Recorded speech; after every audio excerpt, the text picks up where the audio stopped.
With people getting fatter and fatter all over the world, it might be wise to talk about the geography of fast food. In this video, we're going to primarily cover the globalization of many of the major fast food chains, primarily from, you guessed it, the United States. However, it is worth noting that nearly every culture on the planet has its own version of fast food. Fast food, after all, is relatively cheap, easy to access, and by and large is usually calorie dense. So for example, falafel and shawarma from the Middle East is fast food, as are empanadas from much of South America. Just because a food doesn't trace its origins to the US of A does not mean that it isn't fast food. Nonetheless, while many cultures around the world have their own fascinating versions of fast food culture, I'm going to primarily focus on the globalization of major fast food chains, most of whom, but not all, are usually American, and how they've spread their influence around the world for better or for worse. On the macro scale, small localized fast food stalls have been found virtually everywhere where people have settled in one spot. However, it wasn't until the 20th century when you actually got the first major fast food chains, predominantly first in the United States. Throughout the vast majority of human history, people after all were hunters and gatherers, and then they switched to farming. However, during the 1800s, many people in the developed world eventually moved into cities, and in some cases eventually suburbs. This meant that there were a smaller and smaller portion of the population who were working as farmers. Keep in mind that in the past, the vast majority of people were producing their own food on their own farm. However, many people eventually would leave subsistence farming to work in commercial farms, factories, or offices. This meant that there were fewer and fewer farmers. Both the size of those farms and efficiency of the remaining farms, though, drew drastically, while better technology and logistics was implemented. The industrialization of the production of food and the packaging and logistics of food led to massive surpluses that, by and large, have played a significant role in our increase of population. For the first time in human history, on a colossal scale, obesity has actually become a bigger issue than starvation, at the very least in any country that isn't dirt poor. On top of that, with more urbanized and suburbanized lifestyles, many people were engaging in new work schedules that were quite rigid and limiting when it came to their own personal time. A convenience culture came about, if you could call it that, most notably with the widespread use of the automobile and supermarket. On top of that, many women who had been in the workforce during the Second World War wanted to stay in the workforce. And by the 1970s, lots and lots of women were entering the workforce permanently. And while this had some positive results, it also led to less and less women being able to stay at home cooking meals for their children, which resulted in the proliferation of fast food and processed food. Now, keep in mind that the oldest fast food restaurant, contrary to popular belief, is not McDonald's. There really is a lot of debate as to which fast food chain is the oldest. As stated before, fast food predates the modern world, and in many ways franchises and many chains tend to be a more modern version of that. But nonetheless, I would probably argue that the first major fast food chain with any modicum of notoriety is probably White Castle. Yes, White Castle, with those incredibly thin burgers that probably give you diarrhea. This restaurant was pretty much the one that set up the trend that others would modify and significantly improve upon, which is why McDonald's is found all over the world, while White Castle is only found in certain parts of the United States. Now, I'm not going to get into the complex and rather shady history of the McDonald's Corporation or Ray Kroc. You're welcome to watch the movie The Founder if you want to learn more about that. What I will discuss is how McDonald's pretty much owned the game through logistics and quality control along with its franchising efforts. McDonald's isn't so much in the burger business, but the real estate business. While McDonald's was founded during the 1950s, it quickly spread throughout the United States and then to Canada, much of Europe, Latin America, the Middle East, Asia, Australia, and pretty much everywhere else, with a few exceptions. The emphasis on franchising, quality control, and supply chain management, and yes, of course, heavy investment into real estate, made McDonald's an incredibly successful business. You can crap on McDonald's all you want, but their food, as unhealthy as it sometimes can be, has become remarkably popular with people all over the world. Keep in mind that McDonald's success, or I should say its aims, are not necessarily for world domination as some evil plot scheme, but rather to maximize profitability for its shareholders, executives, and CEO. This is a morally neutral set of goals that drives to a variety of different outcomes. I also want to point out that yes, while indeed the largest portion of McDonald's are in the United States, other countries should not look upon the US so smugly in this regard, given the popularity of McDonald's elsewhere. If non-Americans didn't like McDonald's, then McDonald's would not have popped up around all of these countries. Keep in mind that this isn't just relatively culturally similar countries like Canada or the UK. Virtually all European countries, with a few exceptions, have McDonald's. I'm still waiting for the Pope to approve of a McDonald's franchise in Vatican City. Europeans will oftentimes gloat about their refined taste in food when compared to Americans, and this is oftentimes true. I have no doubt that the French and Spaniards have a more sophisticated palate than your average American, but I also wouldn't really necessarily apply this to Scottish or Icelandic people. Nonetheless, American fast food chains are very popular in Europe. Not as popular as they are in, say, Canada, but certainly quite popular nonetheless. And this has to do with the fact that many of America's culinary traditions actually stem from the European continent. After all, most Americans trace their heritage back to Europe, and as a result, many of them took their tastes and food methods and methods of food production from the Old World. So it's not a surprise, for example, that bread, which is very popular in the United States, is also popular in Europe, as is red meat, pork, and chicken.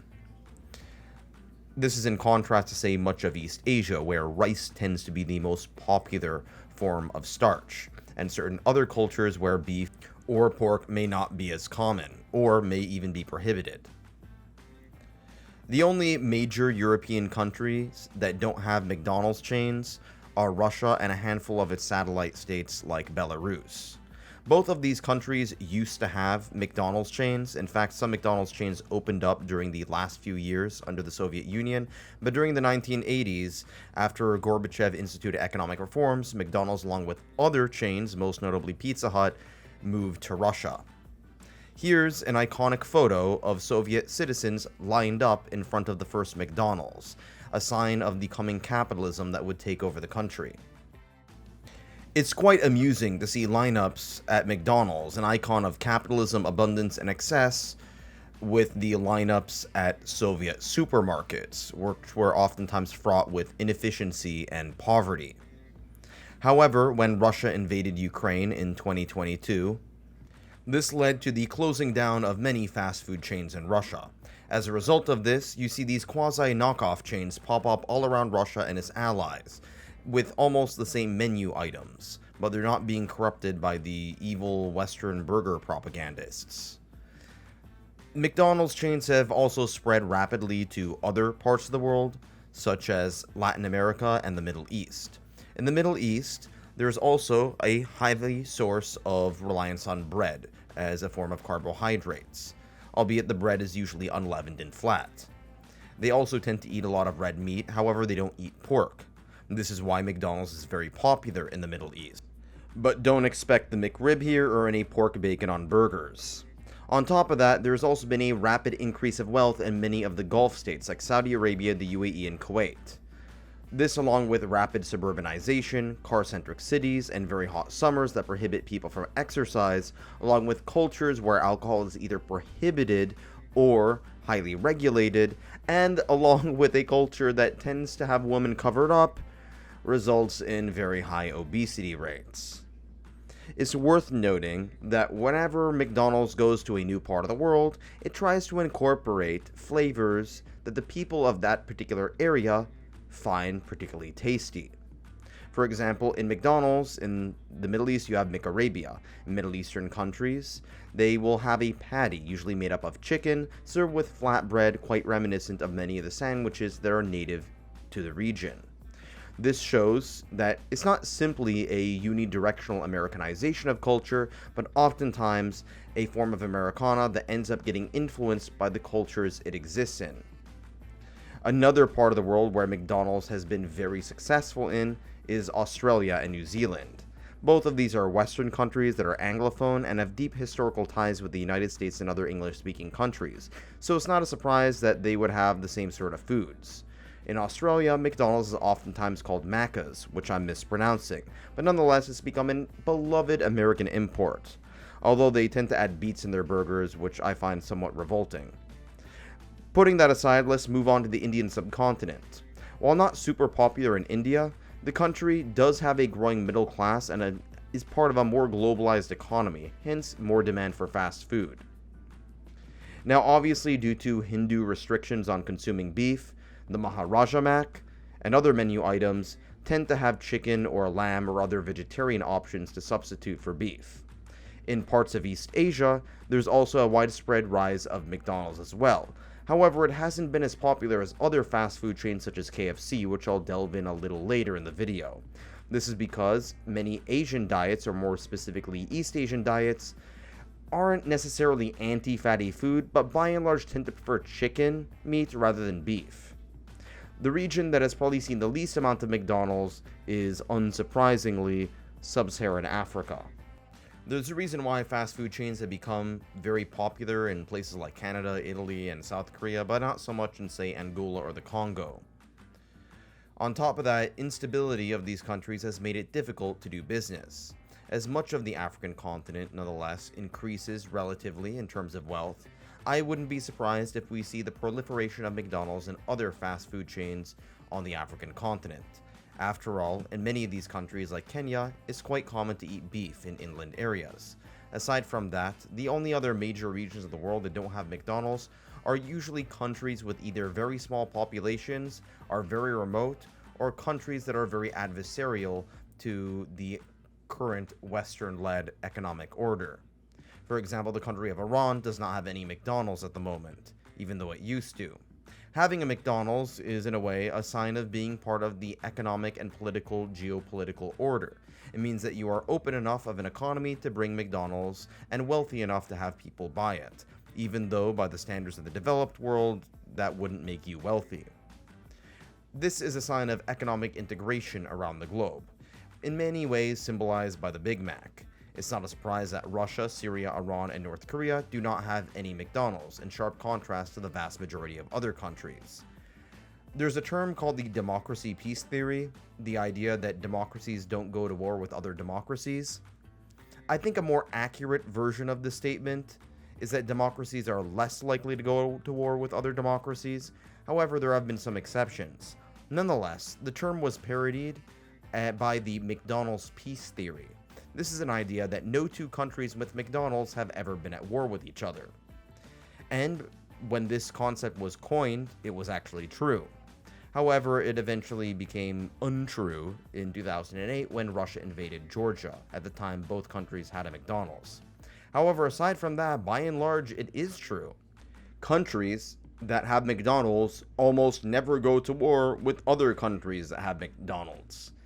Now, this isn't because the fries or the McFlurries have some sort of supernatural powers that produce peacefulness, but rather that many countries that have McDonald's are part of the integrated global economic system, and by and large have a lot more to lose from going to war with each other than gaining. Now, there are plenty of other burger chains that come from the US that have had massive success, like A&W and Hardee's, or if you have really bad taste, Burger King. There has also been a proliferation of fast casual burger chains that usually serve burgers and similar foods at a higher price point, but with better ingredients and better quality than your typical fast food restaurant. Nonetheless, I'm going to switch from burgers to another type of fast food that is arguably the second most popular in the world, and in my opinion has garnered even more international success. And that is fried chicken. Chains like KFC and Popeyes have arguably been more successful than McDonald's on a global level. It's oftentimes a surprise to many people that KFC has a larger global footprint outside of the West than McDonald's does. KFC is very popular, even quite a lot more popular in some places like Sub-Saharan Africa and Central Asia, regions where you don't see too many McDonald's franchises. The primary reason for this is, unlike, say, beef and bread, fried chicken is found in nearly every culture to some extent, in some way, shape, or form. This makes the food at Popeyes and KFC somewhat more relatable to non-Westerners. On top of that, people don't need to deal with any significant dietary restrictions when it comes to their main food source, since there's no major civilization or religion that is opposed to eating chicken. To this day, the only countries that don't have KFC are either A, anti-Western authoritarian regimes like Iran or Syria or North Korea, or B, some of the most poor and unsustainable countries in the world like Somalia. In contrast, some of Somalia's neighbors like Kenya do have KFC. The region where KFC and Popeyes and other fried chicken chains are the most popular is by and large East Asia. East Asia, or by and large East Asians, love fried chicken. There are various forms of fried chicken that were already popular in their pre-existing cultures, long before Western interference. Obviously, this wasn't a specific type of fried chicken that you'd get in the southern United States, but it was still similar enough whereby it caught like wildfire. Some of these versions of fried chicken that you see in East Asia have their origins tracing back before recorded history, and others are rather modern. For example, what is quite popular in the West, Korean fried chicken, actually was inspired by African American GIs during the Korean War. In the Philippines, a country that was a Spanish and later American colony, you saw the proliferation of the first American fried chicken chains, which in turn eventually inspired Jollibee, which is a Filipino version of KFC. Essentially, selling fried chicken all over the world, including the United States. Think about it. The Americans brought southern fried chicken to the Philippines. The Filipinos mixed that with their own traditional versions of fried chicken, created their own fast food restaurant that would eventually sell fried chicken within the United States. It's also true that part of Jollibee's success strategy is that there is a very large Filipino diaspora population around the world, who have a great deal of cultural affiliation for the restaurant. Nonetheless, there are plenty of non-Filipinos who live in these countries abroad that eat it as well. It's also worth pointing out that many of the fast food chains in East Asia, like Jollibee, tend to serve rice as a side dish rather than fries, as rice tends to be the main form of carbs in many East Asian communities rather than potatoes. Another series of restaurants that has spread throughout the world, albeit not with the same degree of success as fried chicken, are pizza chains. The most popular pizza chains are, unsurprisingly, Domino's, Pizza Hut, and Papa John's. However, there are plenty of others. These have mass exported some aspects of pizza that are unique to the United States, or at the very least, were unique to the United States before the proliferation of these said fast food chains, like pepperoni, which is not found in Italy. One interesting fact is that while many of these pizza chains have become very popular across much of Europe, most of them have not opened up franchises in Italy for obvious reasons. On top of that, you've seen a great deal of globalization when it comes to the tastes and toppings of pizza. For example, one of the most controversial ones of all, Hawaiian pizza, which is quite possibly the most loved and hated pizza of all time, is not from Italy or Hawaii, or the United States for that matter, which obviously would include Hawaii. It was created by a Greek immigrant in Canada, and now can be found in nearly every pizza chain around the world. This is quite to the dismay of many detractors. Nonetheless, in various countries where pizza has spread, you see some variations, such as butter chicken pizza, which has become quite popular in India, and in many Western nations with a large Indian diaspora. These pizza chains have also had a great deal of success worldwide, albeit not to the same extent as burger chains or fried chicken chains. Like other forms of fast food, these pizza chains have had to adapt to local tastes and dietary restrictions. For example, it's quite popular to see pork toppings like pepperoni, salami, or ham in Western countries. And while this is fine spreading into East Asia, it is not fine in many Muslim-majority countries. They tend to love American pizza chains but don't want to eat pork. As a result, many of the toppings, by and large, come from turkey bacon or beef bacon or other substitutes for pork. Same thing goes with India when it comes to beef. They will oftentimes replace pork and beef with other forms of toppings that are usually made out of chicken, lamb, or vegetarian options. These changes aren't just relegated to the type of meat people eat. Oftentimes, the type of herbs and spices can be changed to accommodate local tastes. On top of that, even in a country whereby the native population is not too keen on a particular fast food franchise, the fast food franchise might open up shop in an area with a lot of tourists. Since tourists come from abroad, they tend to be more globalized and almost certainly will be familiar with that fast food chain. This makes sense to open up these fast food chains in places with a lot of tourists.